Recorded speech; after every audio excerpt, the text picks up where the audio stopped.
box.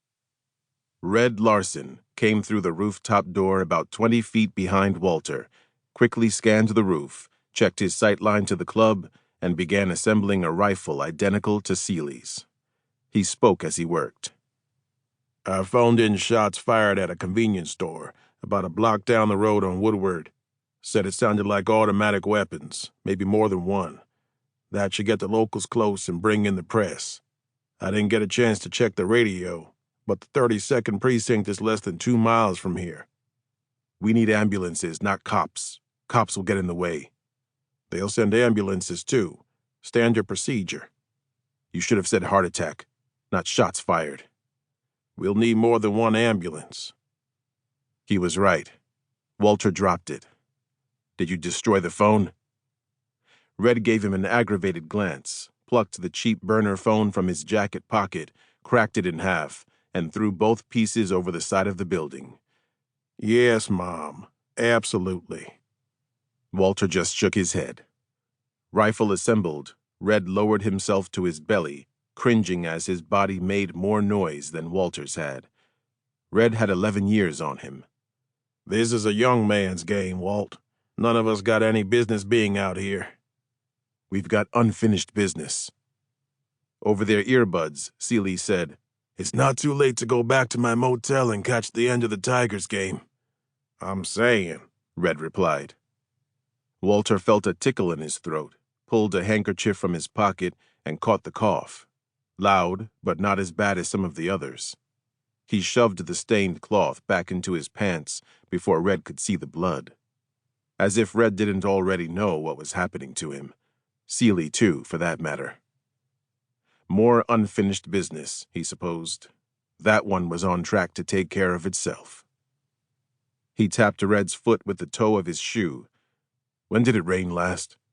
"I look like the weatherman to you?" "The building looks wet." "It's Detroit," he muttered, as if that was some kind of definitive answer needing no further explanation. "How's her time?" Walter looked at his watch. 3 minutes. "She's inside?" "That's what I've been told." "You sure about this?" Walter wasn't sure about much of anything, but he wasn't about to tell Red or Seeley that. The last thing any of them needed was an excuse to back down. Instead, he asked, "You took care of the back door, right?" It was a stupid question. He'd watched Red tack weld the door less than half an hour ago. "Only way out is through the front," Red replied anyway. "You're both loaded with regular rounds?" Red tapped a spare clip on the ground to the left of his rifle.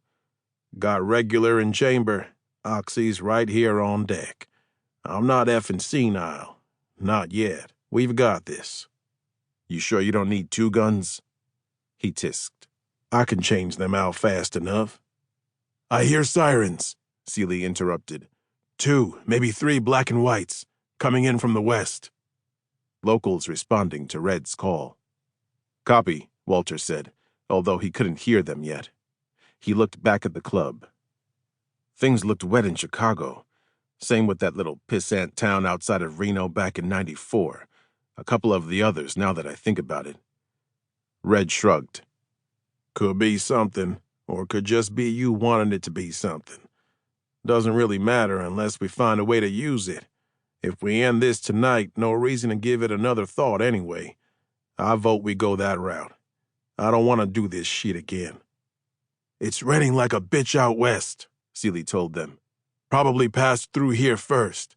Drop it and stay sharp." Walter looked at his watch again. "Time."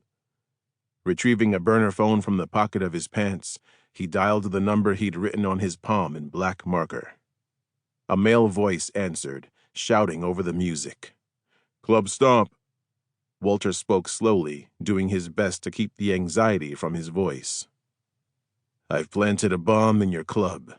You have 2 minutes to get everyone out, or you're all dead. Do you understand?" "A bomb?" "Do you understand?" Walter repeated. "Yes, but—" Walter disconnected. Unlike Red, he didn't destroy this phone. They'd need it. He dropped it into his pocket. A moment later, the loud thumping music stopped. The world went suddenly quiet.